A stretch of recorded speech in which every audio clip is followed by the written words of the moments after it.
Hello. Okay wait एक minute.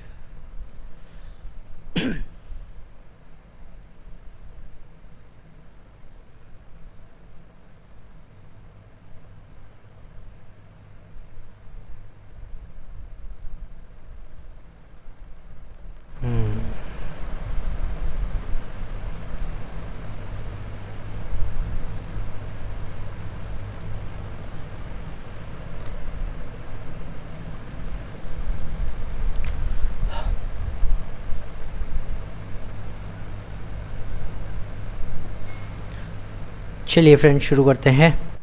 Practice question of S H M simple harmonic motion. तो simple harmonic motion मैंने ख़त्म करा है 4 लेक्चर में, अच्छी खासी डिटेल के साथ 4 लेक्चर लिए, फर्स्ट सेकंड थर्ड फोर्थ। एक एक लेक्चर में एक एक टॉपिक को उठाकर इतने डिटेल में एक्सप्लेन किया कि शायद ही कोई ऐसा टॉपिक अब आपको बचा होगा जो एस एच एम से रिलेटेड प्रॉब्लम कर रहा होगा। ये प्रॉब्लम कर रहा होगा कि मैं इसको सॉल्व कैसे करूं, और अगर प्रॉब्लम कर भी रहा है तो आज के प्रैक्टिस क्वेश्चन के बाद आपको ये पता लग जाएगा कि किसी क्वेश्चन को हमें कैसे अप्रोच करना है। ठीक है, समझ गए बात? यस और नो? ठीक है, तो शुरू करते हैं फ्रेंड्स प्रैक्टिस क्वेश्चन। देखो, प्रैक्टिस क्वेश्चन से करने के 2-3 फ़ायदा होते हैं। एक तो ये फ़ायदा होता है कि हमें ये पता लग जाता है किस टाइप के क्वेश्चन एग्जाम में आते हैं। सेकंड, हमें ये ज़रूर पता लगता है कि किस क्वेश्चन को कैसे अप्रोच करना है। जनरली हमारी सबसे बड़ी प्रॉब्लम ये होता है कि सर सिंपल हार्मोनिक मोशन के क्वेश्चन नहीं बनते। क्वेश्चंस देखो बन जाते हैं, क्वेश्चन इसलिए कभी कभी इसलिए नहीं बनते क्योंकि कई बार कुछ टॉपिक ऐसे हैं जिनका कंसेप्ट रेगुलर कंसेप्ट से अलग होता है।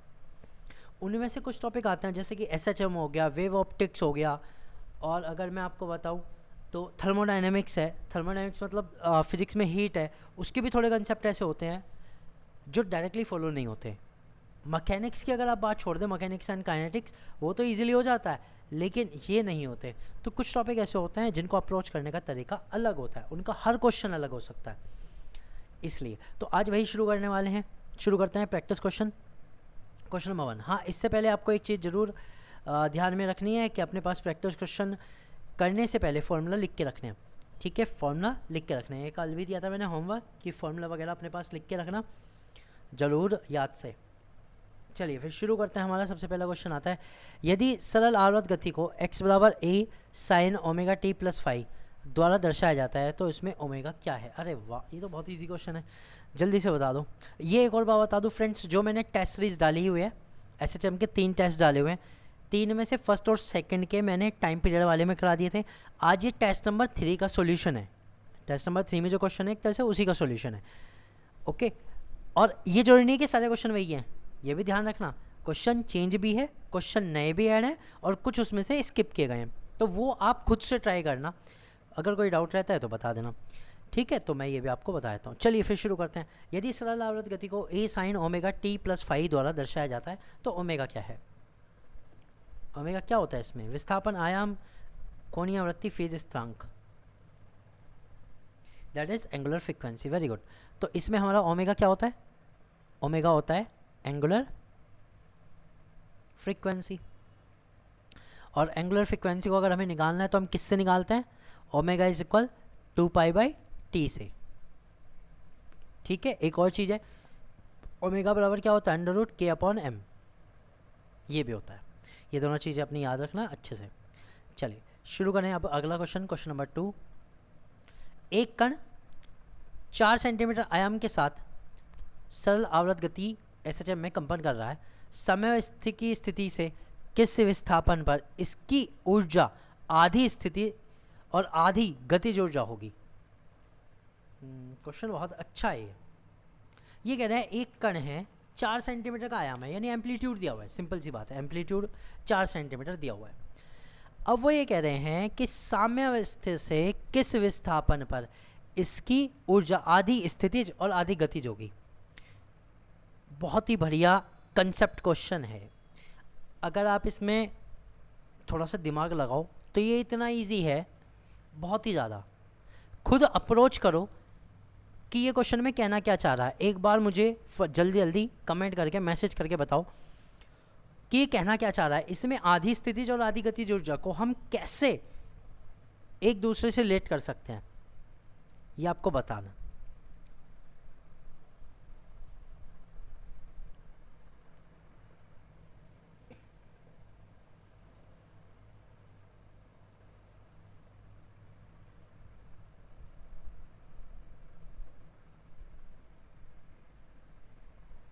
सर 1 आपने आंसर लिखा क्या?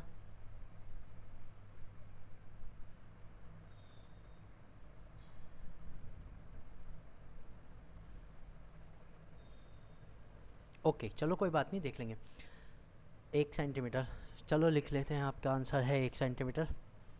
बाकी है √2, 2 एंड 2√2। देखो शुरू करते हैं। सबसे पहले देखो इसमें हमें क्या दिया हुआ है, इसमें सिर्फ हमें एम्पलीट्यूड दिया हुआ है, दैट इज़ 4 सेंटीमीटर। और उसने कहा कि किस विस्थापन पर इसकी स्थितिज ऊर्जा आधी गतिज ऊर्जा, आधी स्थितिज ऊर्जा और आधी गतिज होगी। मतलब कि एक ऐसी पोजीशन बनाना है, बतानी है जिसमें दोनों ऊर्जाएं हों, जिस पोजीशन पे दोनों ऊर्जाएं हों। समझ रहे हो बात? एक ऐसी पोजीशन जिसमें ये दोनों एनर्जी एग्जिस्ट करती हो। अब इसका मतलब क्या है,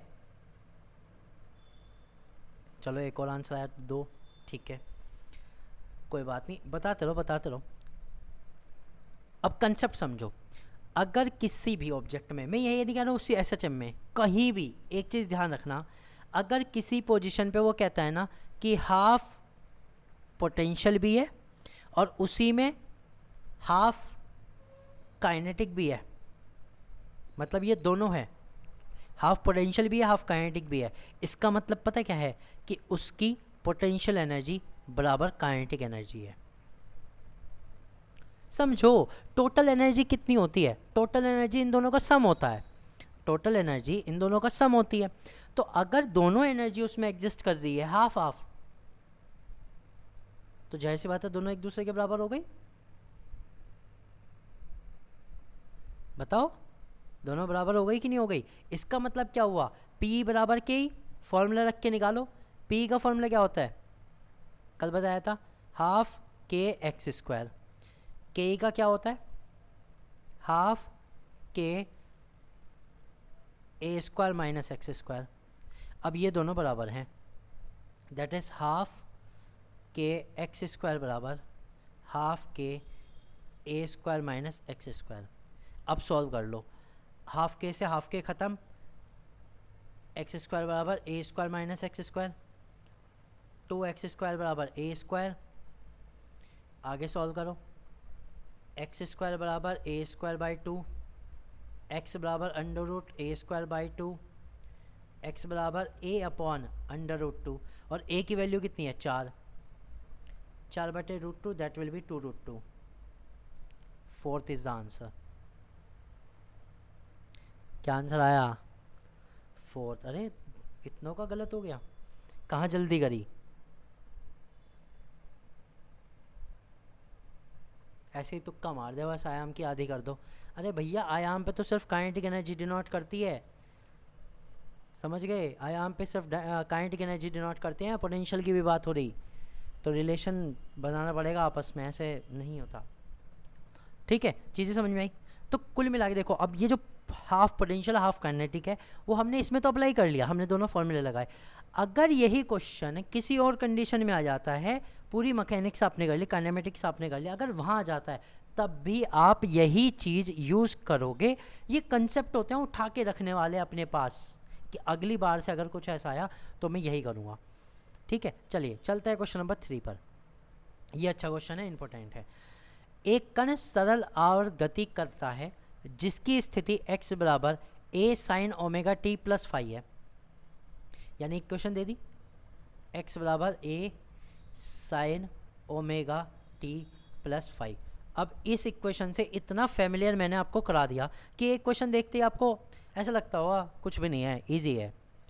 अब इजी लगता होगा कि हमें पता है x डिस्प्लेसमेंट है, a एम्पलीट्यूड है, और sin omega t plus phi हमारा फेज है, बस इतना सा है इसमें और कुछ भी नहीं। और t बराबर 0 पर उसने कहा स्थिति x बराबर a/2 है। t बराबर क्या दिया 0, तब उसकी जो स्थिति है x वो a/2 है। कैसे सॉल्व करोगे? उसने कहा कि फाई के संभावित मान क्या है, इसमें से फाई का मान बताना है। तो मुझे पता है एक्स बराबर क्या होता है, A sine omega T plus phi.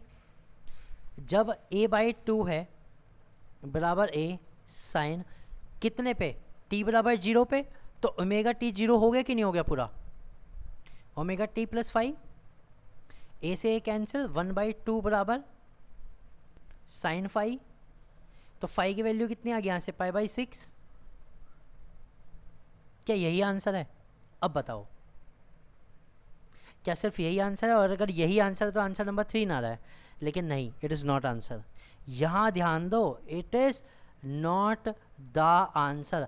अगर आप यहाँ तक पहुँचे तो बहुत अच्छी बात है, बट फ्रेंड इस कहानी में अगर फाई की वैल्यू निकालनी है तो केवल एक्स से निकाल के काम नहीं चलेगा। ये चीज़ मैं एक्सप्लेन कर चुका हूँ। तो मैंने 2 इक्वेशन आपको समझाई थी, एक तो एक्स वाली और एक वेलोसिटी वाली। हाथ क्या समझ रहे हो? मैंने एक चीज़ कही थी वहाँ पे, एक चीज़ समझाई थी कि अगर आप साइन की वैल्यू से ये देखने लगे ना कि फाई कितना है तो आपका गलत हो जाएगा, क्योंकि आपको वेलोसिटी भी देखनी है। भाई एक पॉइंट जिस पे डिस्प्लेसमेंट हम देख रहे हैं उस पे हमें वेलोसिटी भी तो सेम चाहिए। एक टाइम पीरियड के बाद जहाँ पर हम डिस्प्लेसमेंट देख रहे हैं तो वेलोसिटी भी सेम चाहिए। तो सिर्फ फाई की वैल्यू डिस्प्लेसमेंट से ना निकाल के आपको वेलोसिटी से भी निकालनी है, हाँ या ना? अब वेलोसिटी में एक चीज़ देखनी होती है, इक्वेशन तो मैं पता है वेलोसिटी क्या होती है, A omega cos omega T plus phi, यही तो होती है। लेकिन इसमें देखना क्या होता है कि जो कण है वो जा कहाँ रहा। उसने कहा यह मूल बिंदु की ओर गतिमान है, it means toward the mean position है, टुवर्ड्स मीन पोजीशन। और जब भी टुवर्ड्स मीन पोजीशन है, ये चीज़ मैंने एक्सप्लेन की थी कि velocity will be less than 0, velocity will be less than 0। और इसके लिए जो cos omega T plus phi की जो वैल्यू आनी चाहिए वो भी लेस देन 0 आनी चाहिए। सॉरी, दोबारा लिखता हूँ इसे, लेस देन 0 आनी चाहिए। और लेस देन 0 का मतलब क्या है कि कॉस की वैल्यू जो आनी चाहिए वो कैसे आनी चाहिए, नेगेटिव। ठीक है, कॉस की वैल्यू नेगेटिव आनी चाहिए। क्या आनी चाहिए, नेगेटिव। तो अगर मैं फाई के लिए, कॉस फाई के लिए कॉस π/6 रखूँ तो इसकी वैल्यू कितनी होती है, कॉस π/6 अगर मैं रखूँ, जो मेरा साइन से आया, फाई की वैल्यू π/6 आई। अगर मैं इसी को कॉस के साथ रखूँ तो वैल्यू क्या आएगी, वैल्यू आएगी, ये कितना होता है 30, दैट इज़ √3/2।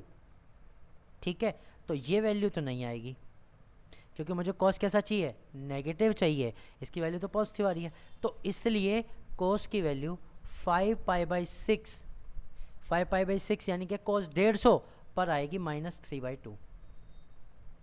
ओके, ये वैल्यू रख सकता हूँ।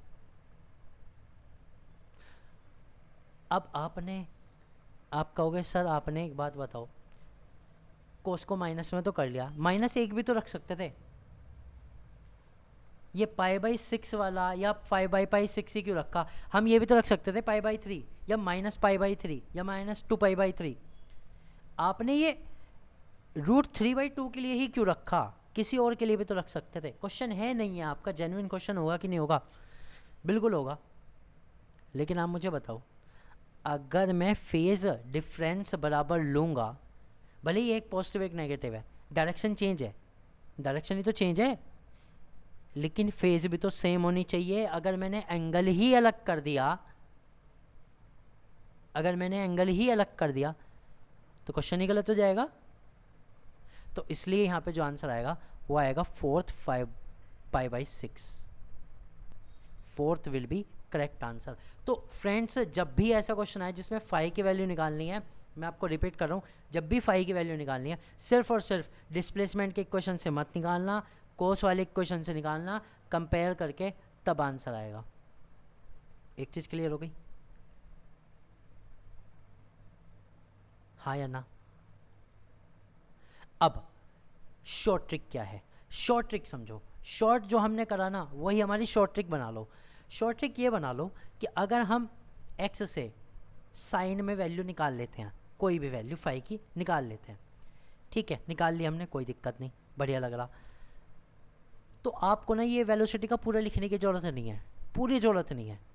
ट्रिक क्या है कि कोस की उसके साथ नेगेटिव वैल्यू देख लो, और जनरली जो नेगेटिव वैल्यू आती है वो जो एंगल साइन का आया उसी में जो वैल्यू आएगी उसका नेगेटिव करके इजीली आ जाएगी।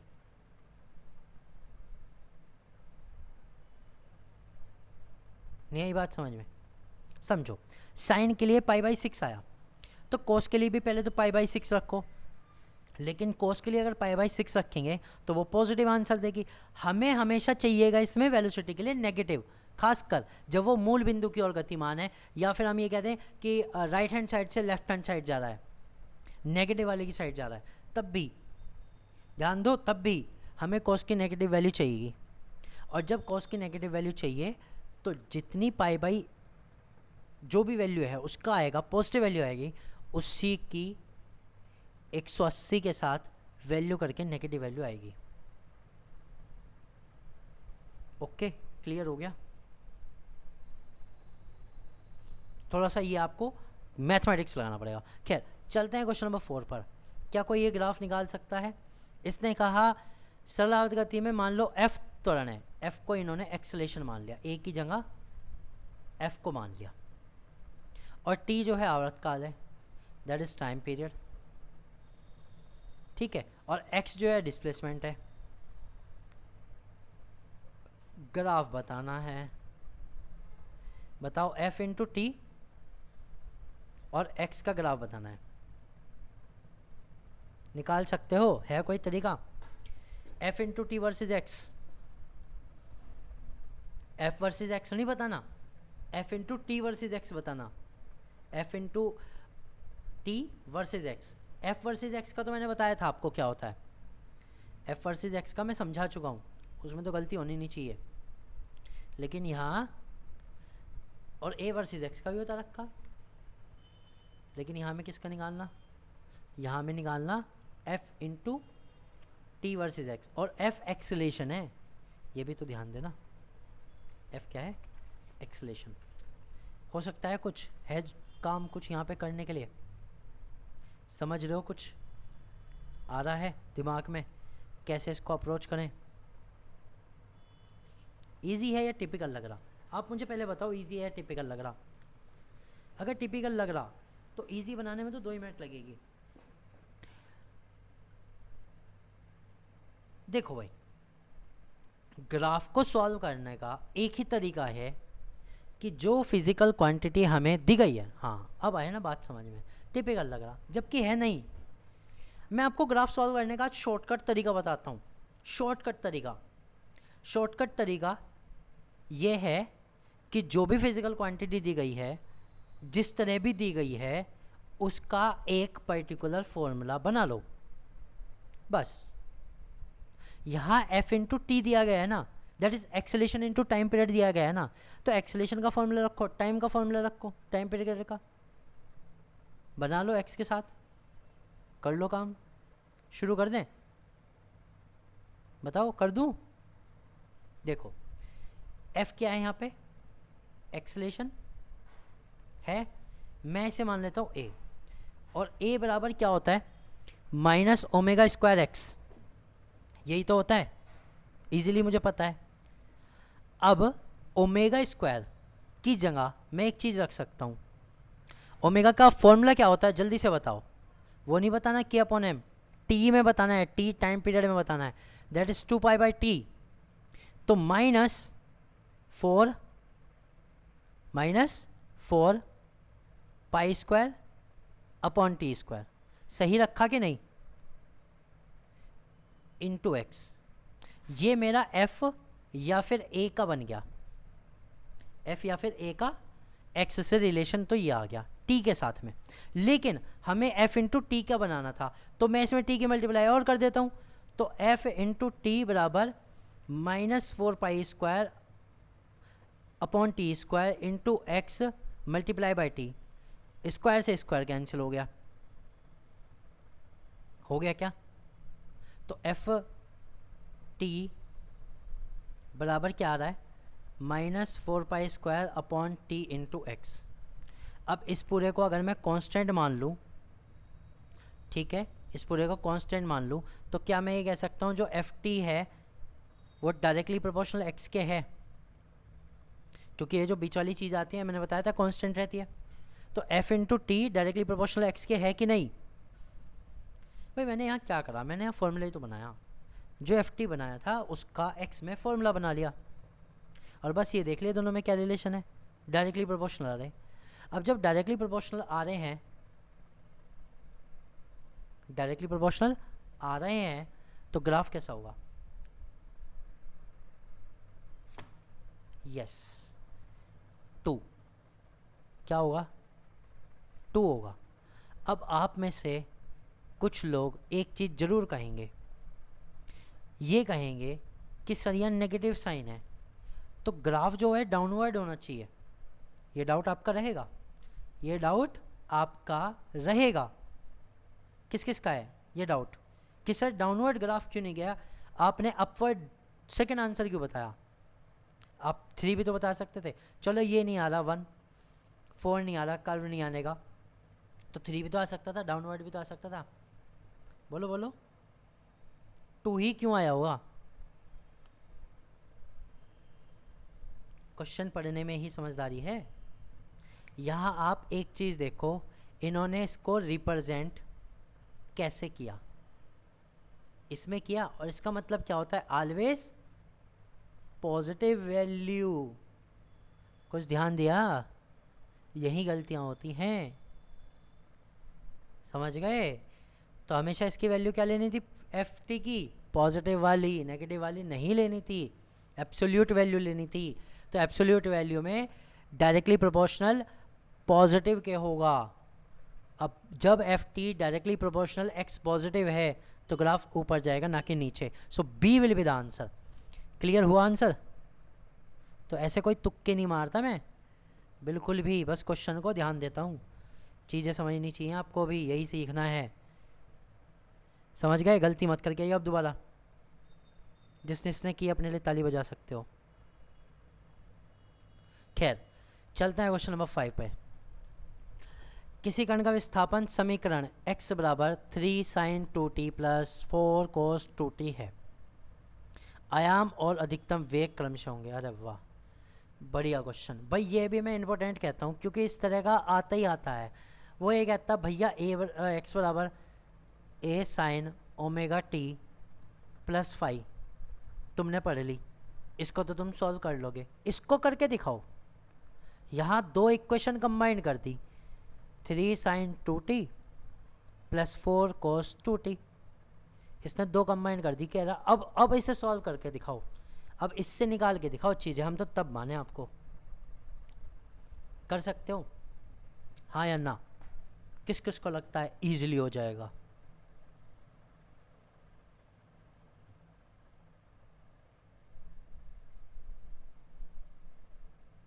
बोलो बोलो। ये इतने बढ़िया बढ़िया क्वेश्चन लेके आया हूं कि इसी तरह के क्वेश्चन एग्जाम में आते हैं जो अलग होते हैं, जिनके आंसर हमें लगता है होगा कुछ और, आता कुछ और है। फिर सिंपल चीज़ हमने सीख ली तो पता लगता है इस टाइप के क्वेश्चन आ जाते हैं, तो ये भी तो करने ज़रूरी है। तो चलो शुरू करते हैं। देखो सबसे पहले इस इक्वेशन में जितनी चीज़ें हमें पता है बस वो निकाल लो, वो निकाल लो बस। सबसे पहले x बराबर हमारा यहाँ डिस्प्लेसमेंट है जिसकी अभी कोई वैल्यू नहीं दी गई है, तो a बराबर एम्पलीट्यूड है। a बराबर क्या है? एम्पलीट्यूड है, ठीक है। और ओमेगा बराबर यहाँ पर 2 है, हाँ या ना? पहले मुझे बताओ, क्या ओमेगा की वैल्यू 2 है? बिल्कुल है। ओमेगा कहाँ होता है? t के साथ, तो t के साथ दोनों में 2 है, तो ओमेगा की वैल्यू 2 आ गई। कोई दिक्कत? बिल्कुल नहीं। और जनरली जो एंगुलर फ्रीक्वेंसी है इनमें दोनों में बराबर ही आएगी हमेशा। ऐसा नहीं है कि एक ही उसमें एंगुलर फ्रीक्वेंसी की जो वैल्यू है वो चेंज दे दें, जनरली सेम होती है। ओमेगा बराबर 2 आ गया। एम्पलीट्यूड निकालना है तो मुझे बताओ, इसमें एम्पलीट्यूड एक में तो 3 है, एक में 4 है, तो क्या इस इक्वेशन को मैं ऐसे लिख दूं? a sin omega T plus B cos omega T, और ए बराबर 3 है, बी बराबर 4 है। तो टोटल एम्पलीट्यूड जो होगा इसका वो होगा अंडर रूट ए स्क्वायर प्लस बी स्क्वायर। ये चीज़ मैंने आपको बताई भी थी कि जनरली जो ऐसे केसेस होते हैं जिनमें हमें दो क्वांटिटी दी गई और हमें चाहिए होती है सिर्फ एक क्वांटिटी, तो उसका जो रिजल्टेंट होता है वो होता है अंडर रूट ए स्क्वायर प्लस बी स्क्वायर। दो वेक्टर भी अगर होते हैं तो भी उनका जो रिजल्टेंट आता है वो क्या आता है, under root P square plus Q square. इस तरह से होता है ना, सेम चीज़ यहाँ है। तो ए बता दो कितना आ रहा, under root 3 square plus 4 square. तो ए बराबर under root 9 plus 16 25 that is 5। तो ए बराबर कितना आ गया, 5 सेंटीमीटर आ गया, या यूनिट जो भी दे रखी हो, तो ये नहीं रखी तो 5 ही आ गया बस। तो आंसर कौन सा हुआ, आंसर ए हो गया। अगर आप देखो तो एम्पलीट्यूड और मैक्सिमम वेलोसिटी बतानी है, एक में ये ऑप्शन 5 हो गया, 5 आया तो दैट इज़ 1 हो गया। वेरी गुड, आप सबने आंसर बताया।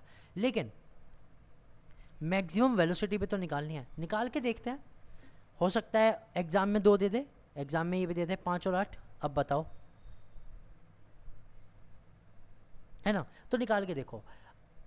एक मज़ेदार बात, वेलोसिटी मैक्सिमम पे बतानी है, और मैक्सिमम वेलोसिटी का फॉर्मूला अगर तुम्हें याद है तो मैंने बताया था ए ओमेगा होता है। तो जल्दी से बता दो मैक्सिमम वेलोसिटी का आंसर क्या आया, a 5 omega 2 10। That's why first is the correct answer. आ गया इजीली, कितना मज़ेदार, बहुत बढ़िया जी, बहुत बढ़िया, वेरी गुड। सब आंसर दे रहे, गजब। बस ऐसे ही सीखते रहो। चलो क्वेश्चन नंबर 6 पे चलते हैं। यदि v वेग का परिमाण है और a त्वरण का परिमाण है और x विस्थापन का परिमाण है, तो सरल आवर्त गति दर्शाने वाले कण की माध्य स्थिति पर, भाई खुद कर लो ये तो, इसको भी मैं ही बताऊंगा क्या। ये कह रहे हैं if v is the magnitude of velocity and a is the magnitude of acceleration and x is the displacement, then the mean position of a particle showing the simple harmonic motion is. Mean position x बराबर 0, mean position x बराबर 0 होता है। तो ये कह रहा है और क्या क्या होगा, a will be maximum, x और v शून्य, यहाँ पे छोटा हुआ है v शून्य, x एंड v 0, 0 r नहीं r 0। ओके, तो ये कह रहा है कि मीन पोजीशन माध्य स्थिति पर बताना है कि a अधिकतम होता है और x और v शून्य होते हैं। बताओ कौन सा आंसर है इसमें से, second, yes v is maximum and x and a are 0। Third option है v and a are maximum, x is 0, x and a are maximum, v is 0। नहीं जी, बिल्कुल सही आपका आंसर, बिल्कुल सही, जिसने ये बताया वो बहुत ही अच्छी बात। ठीक है, देखो भाई मीन पोजीशन पे हमें जो जो चीज़ें याद रखनी थी ये मैंने बताया भी था, इस तरह के क्वेश्चन आते हैं एग्जाम में और यही हमें बताने भी होते हैं। तो मीन पोजीशन पे हमें पता लगता है x बराबर तो 0 होता है, डिस्प्लेसमेंट 0 होता है, हम यहीं से मेज़र करते हैं। ठीक है, जो v होता है मीन पोजीशन पे वो मैक्सिमम होता है, और कितना होता है a ओमेगा। एक बात, a ओमेगा होता है, और जो हमारा एक्सेलरेशन होता है ना वो भी 0 होता है। क्या होता है, 0। कहाँ पर, मीन पोजीशन पर। ठीक है, तो हमारा आंसर क्या आया, 2, कि v तो अधिकतम है, बाकी x और a शून्य है। Second is the answer. चलो इतना तो कोई भी बता देगा जब सामने लिखी हुई चीज़ें। तो अब ये बताओ पोटेंशियल एनर्जी क्या होती है, काइनेटिक एनर्जी क्या होती है, जल्दी से बता दो। मीन पोजीशन पे, फिर एक्सट्रीम पोजीशन पे भी यही सब चीज़ें बताओ, x क्या होता है, a क्या होता है, v क्या होता है, पोटेंशियल एनर्जी क्या होती है, k क्या होती है, जल्दी से बता दो, लिख दो फटाफट से, बहुत सारे मैसेज। पहले बताओ मीन पोजीशन पे potential energy, mean potential position के ई 0 है, मेन पोजीशन पे के जीरो, ना ना ना ना ना ना, गलत कर दिया। मेन पोजीशन पे के जीरो कैसे हो सकती है? जब वी मैक्सिमम है, यस मैक्सिमम होगी। और पोटेंशियल कितनी होती है मेन पोजीशन पे? पोटेंशियल कितनी होती है? जीरो नहीं, गलत, मिनिमम। कल भी बताया था, it is not zero at the main position. जब तक आपको दिया नहीं जाता तब तक पोटेंशियल एनर्जी को मीन पोजीशन पे जीरो नहीं मानना है। अगर वो ये कहते कि जीरो है तब जीरो है, अदरवाइज हम मिनिमम कहेंगे, जीरो नहीं कहेंगे। ये ध्यान दो, पोटेंशियल एनर्जी किसी भी ऑब्जेक्ट की हम मिनिमम केवल तब लेते हैं जब मिनिमम हमें दी गई हो, otherwise we will take it as minimum. Okay जी, कंसेप्ट थोड़ा क्लियर करना। इसलिए जो कल मैंने पोटेंशियल एनर्जी का फॉर्मूला लिखवाया था, वो लिखवाया था यू नॉट प्लस हाफ के एक्स स्क्वायर पी, या फिर यू बराबर यू नॉट प्लस हाफ के एक्स स्क्वायर। और यू नॉट क्या था? जो उसकी इनिशियल पोटेंशियल एनर्जी है, जीरो पॉइंट पे जो इनिशियल एनर्जी है, ठीक है। इसलिए मैंने ये पूरा फॉर्मूला लिखवाया था, ना कि छोटा, दैट इज पी बराबर हाफ के एक्स स्क्वायर। लेके यही चलेंगे, यूज़ यही करेंगे, लेकिन फिर भी कंसेप्ट के लिए, कंसेप्ट अच्छे होने चाहिए ना अपने। तो पोटेंशियल एनर्जी क्या होती है? मिनिमम। ठीक है, चलो अब एक्सट्रीम पे आ जाओ। एक्सट्रीम पे बता दो ये सब, ए एक्स वी पी ई के ई, कितनी चीज़ें मैक्सिमम होती है और कितनी चीज़ें मिनिमम? चलो यही बता दो बस।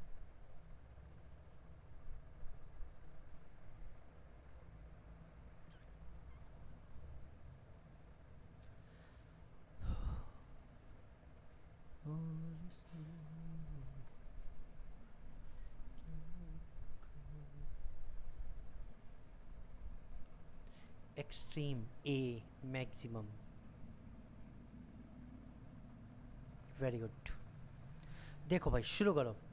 एक्स जो होता है वो मैक्सिमम होता है एक तरह से, और मैक्सिमम किसके बराबर होता है? प्लस ए के। अगर राइट हैंड साइड है और लेफ्ट हैंड साइड है तो माइनस ए के, होता मैक्सिमम ही है। ए जो होता है वो भी मैक्सिमम होता है, वी जीरो होती है, पी मैक्सिमम होती है, और काइनेटिक एनर्जी जीरो होती है। तो कुल मिला के हमें ये पता लग रहा कि जिसका फॉर्मूला जिससे रिलेटेड है वो आपस में उसी के हिसाब से खेल रहे हैं। हमें पता है ए बराबर माइनस ओमेगा स्क्वायर एक्स होता है, तो जहाँ एक्स ज़्यादा वहाँ ए ज़्यादा, जहाँ ए एक्स जीरो वहाँ ए भी जीरो। पी बराबर हाफ के एक्स स्क्वायर होता है, ये भी एक्स के साथ खेल रहा, जहाँ एक्स ज़्यादा वहाँ ये भी ज़्यादा, जहाँ ये जीरो वहाँ ये मिनिमम, जीरो नहीं, ठीक है ओके। जहाँ वेलोसिटी जीरो, काइनेटिक एनर्जी ख़त्म, खल्लास। चलो समझ गए भाई, ये पॉइंट है, याद कर लेना, इन्हें लिख लेना, इन्हें लिख लेना, यहीं से क्वेश्चन आते हैं। चलते क्वेश्चन नंबर 7 पर। सरल आवर्त गति निष्पादित करने वाले एक कण का त्वरण है, अच्छा त्वरण बताना है, त्वरण कितना है, जिसका विस्थापन एफ टी बराबर a cos omega T plus five है। अब देखो हम तो एक्स पढ़ते आ रहे हैं, इन्होंने एफ टी लिखा हुआ, एक्सेलेरेशन को भी एफ लिख दिया। ऐसी ऐसी गलतियाँ हमसे करवाते हैं। खैर बहुत ईजी है। एक्स टी पर, x at the time t पर a cos omega T plus five है। चलो, और आपको क्या बताना है? एक्सेलेरेशन बताना है। अरे वाह, इतना इजी, अभी तो बताया मैंने। ए बराबर क्या होता है? Minus omega square x. बस जल्दी से बता दो आंसर क्या है, जल्दी से। फर्स्ट सेकंड थर्ड फोर्थ कौन सा होगा?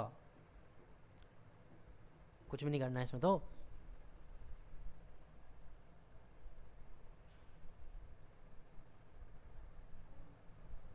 ऐसा लग रहा कितना बड़ा क्वेश्चन है, करना कुछ भी नहीं है।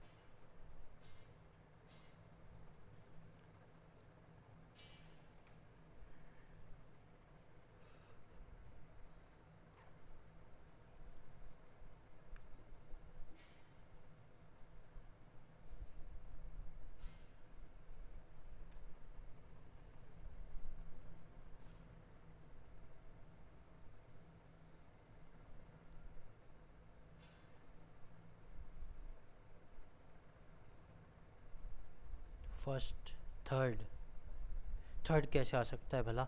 अरे ए बराबर माइनस ओमेगा स्क्वायर एक्स है, एक्स की वैल्यू जो कि तो उठा के रख लो ना। तो ए बराबर minus omega square A cos omega T plus five, that is the answer. कुछ भी नहीं करना, A is the correct answer. पता नहीं क्यों बताया आपने थ्री, क्यों बताया? ए के में तो थ्री आता ही नहीं, ये साइन वाला तो आने का ही नहीं है मैं यहाँ के हिसाब से जो इक्वेशन हमें दी है। और ये इक्वेशन अच्छा कहाँ से दी, कुछ याद आया? मैंने दो इक्वेशन लिखवाई थी एक्स की, एक लिखवाई थी a sine omega T plus five, ये कब थी? जब एक्स बराबर कहाँ है, मीन पोजीशन पे। याद आया कुछ? और एक और लिखवाई थी एक्स बराबर a cos omega T plus five, ये कब लिखवाई थी? कि जब एक्स बराबर कहाँ है, plus minus A, that is extreme position पे।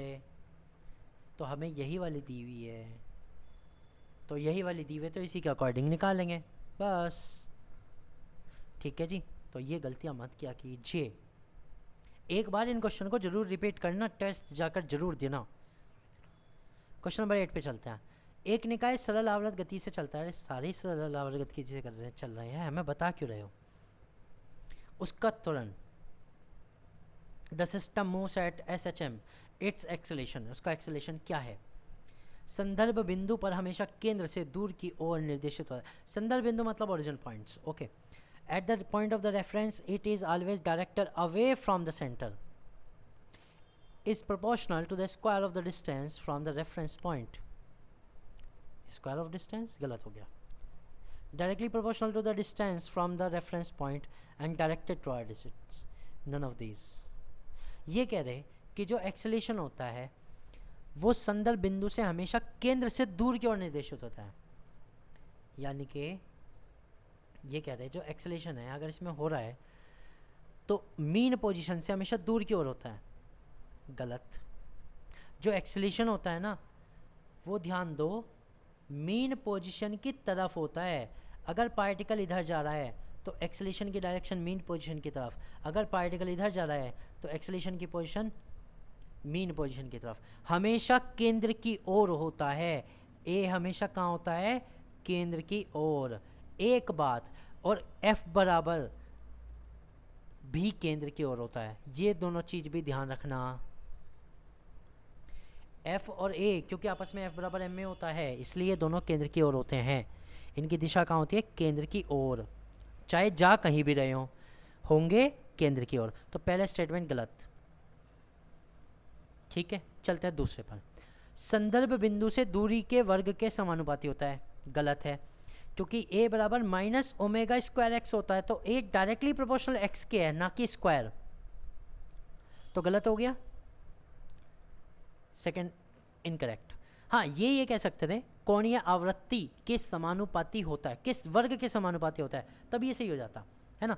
यहाँ से हम लिख लेते हैं जो हमारा एक्सेलेरेशन है, acceleration is directly proportional to the square of, बताओ जल्दी से, एंगुलर फ्रीक्वेंसी ओमेगा।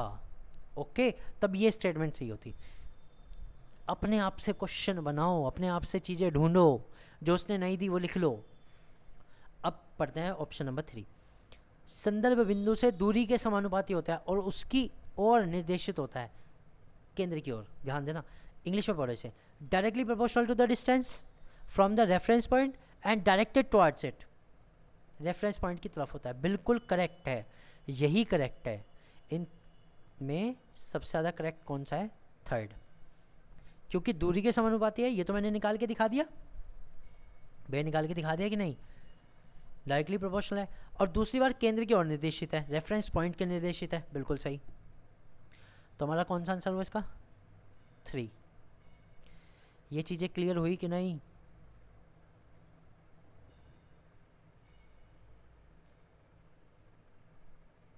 आ रही है समझ में चीज़ें? इसी तरह के क्वेश्चन आपके एग्जाम में आएंगे, तो गलती मत करना। चलो चलते हैं क्वेश्चन नंबर 9 पर। यदि सरल आवर्त गति x बराबर a cos omega t plus five द्वारा दर्शाई जाती है तो यहाँ पर फाई क्या है? अरे बस इतना ही पूछा है इसमें। कोणीय आवृत्ति विस्थापन आयाम कला नियतांक, अरे ये तो बता दो ना। x बराबर a cos omega T plus phi, कहाँ से है equation?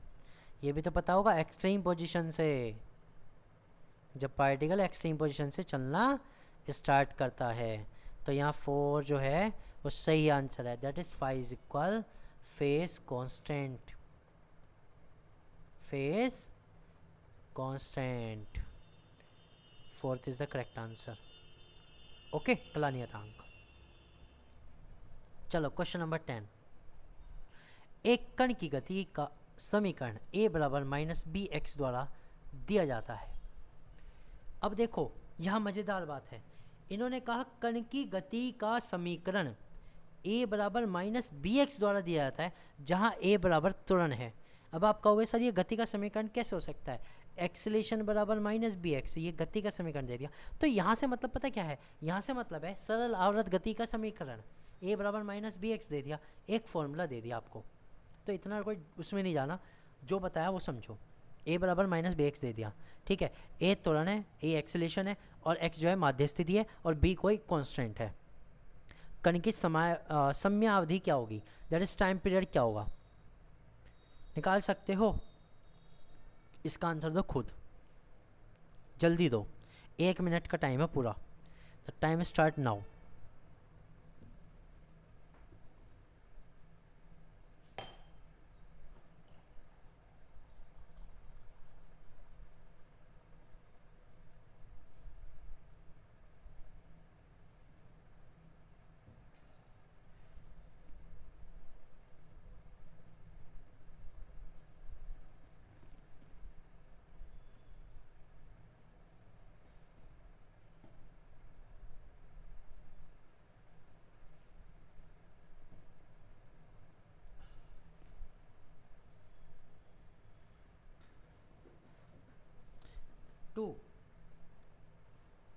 To pi by B, close enough but wrong. थोड़ा सा और देखो ध्यान से। चलो भाई करते हैं ऐसे। a बराबर क्या होता है? Minus omega square X. तो क्या मैं ये कह सकता हूँ ओमेगा स्क्वायर बराबर b, और ओमेगा बराबर अंडर रूट बी, और t बराबर क्या होता है? 2 पाई बाई ओमेगा। तो t बराबर 2 pi by under root B, B 3rd is the answer. इतना इजी है ये, समझ गए? हाँ या ना?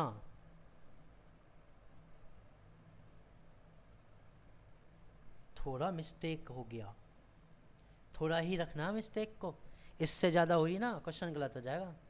वैसा गलत तो अब भी है, लेकिन और भी चीज़ें गलत हो जाएंगी। थोड़ा सा ध्यान देखिए क्या करो। चलो क्वेश्चन नंबर 11 पे चलते हैं। सरल आवर्त गतियों के 2 समीकरण हैं।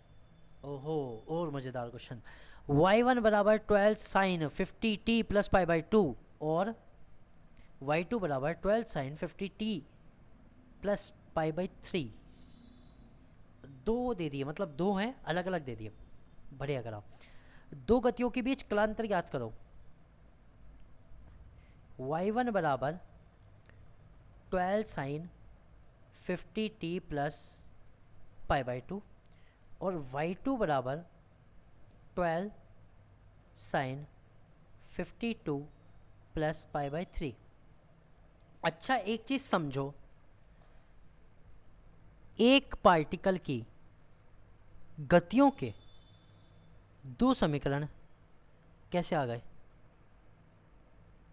सोचा कभी कि ये कैसे आ गया? अभी तो एक ही क्वेश्चन में 2 चीज़ थी, जो साइन ओमेगा और साइन 2t और कोस 2t टाइप का था कुछ। हाँ, 3 sign 2t plus 4 sine cos 2t वो था, उसमें तो एक में ही था, वो तो चलो समझ में आता है। यहाँ 2 कैसे आ गए? अरे भैया 10 भी आ सकते हैं, समझो बात को। पार्टिकल है, पार्टिकल मोशन में है, मैंने किसी और पोजीशन से देख के नापा, तुमने किसी और पोजीशन से देख के नापा, कोई और आया उसने कहीं और से नापा, लेकिन कुछ चीज़ें बिल्कुल सेम है यहाँ पर। अगर आप देखो एम्पलीट्यूड 12 है, ठीक है, ओमेगा 50 है, सेम है कि नहीं? यानी पार्टिकल के एम्पलीट्यूड बिल्कुल सेम है, यानी उसी पार्टिकल का मोशन है, ओमेगा सेम है। समझ गए कुछ चीज़ें? यानी कि ये दो इक्वेशन कैसे आई कि दो फेज, अलग अलग फेज पे इक्वेशन कैलकुलेट की गई है। तो बस उसने पूछा भी वही है कि इनका कलांतर बताओ क्या है। दो इक्वेशन आप ली, एक ने पहले नाप ली, एक बाद में, उनके बीच का फेज डिफरेंस बताओ। कलांतर मतलब फेज डिफरेंस। इंपॉर्टेंट क्वेश्चन है फ्रेंड्स, ये इंपॉर्टेंट है बहुत, क्योंकि इस टाइप का क्वेश्चन आपको मिल सकता है। तो कुछ भी नहीं करना है इसमें, फेज डिफरेंस बताना है, दोनों में से फेज निकाल लो। y1 बराबर, मैं इसे कंपैरिजन करता हूँ a sine omega T plus φ1 से। तो φ1 बराबर क्या आ गया, π/2, और y2 बराबर क्या होता है, a sine omega T plus φ2। तो φ2 बराबर क्या हो गया, π/3। बस इनका अंतर बताना है और क्या करना है। तो delta phi that will be φ1 minus φ2। अब आप कहोगे सर आपने φ2 माइनस φ1 क्यों नहीं करा? आप कर सकते हो, आप कर सकते हो, लेकिन आंसर नेगेटिव आएगा, और फेज डिफरेंस का आंसर नेगेटिव नहीं आता। ठीक है, एंगल नेगेटिव आ सकता है, फेज डिफरेंस की वैल्यू नहीं होगी। चलो शुरू करें। तो π/2 माइनस 5/3, 6, 3π, 2π, π/6, बस यही आंसर है। Third is the correct answer. अब आप कहोगे सर एक बात तो बताओ, इसमें हमें ये क्यों नहीं पता लगा कि हमने कोस वाला क्यों नहीं लिया, हमने वेलोसिटी क्यों नहीं देखी? रीज़न है, उसने कहा आपके पास दो इक्वेशन है, पहले से ही दो इक्वेशन है, कंपैरेटिवली उनके फेज डिफरेंस दिए है। यहाँ हमें एक से नहीं निकालना, हमें ऑलरेडी दिया हुआ है, हमने जस्ट डिफरेंस बताया, इसलिए हमें दूसरी इक्वेशन वेलोसिटी वाले की जरूरत नहीं पड़ेगी।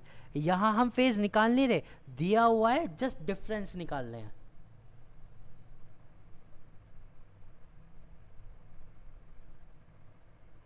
ओके, समझ गए?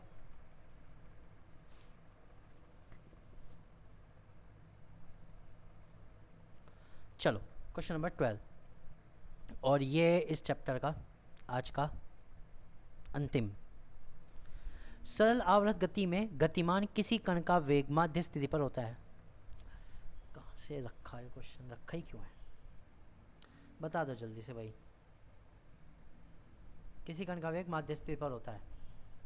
Velocity of particle moving in the SHM at mean position.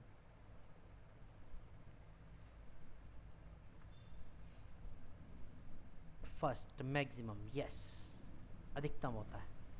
First is correct answer. ठीक है फ्रेंड्स, तो 12 क्वेश्चन मैंने करा दिए, अच्छे लगे होंगे क्वेश्चंस, और भी हैं, वीडियो आती रहेगी, मिल जाएगी। बहुत जल्दी से एक वीडियो आने वाली है SHM की शॉर्ट में, जो कोर टॉपिक्स है ना उनमें। ठीक है, तो वहाँ जो क्वेश्चन आएंगे वो भी बहुत इंपॉर्टेंट है। और इसके साथ ही आज की क्लास फिजिक्स की ख़त्म होती है। एंड फॉर द केमिस्ट्री आज मैं स्किप कर रहा हूँ। ठीक है, केमिस्ट्री की क्लास मैं कल ले लूँगा 2 घंटे की, आज स्किप कर रहा हूँ। ठीक है।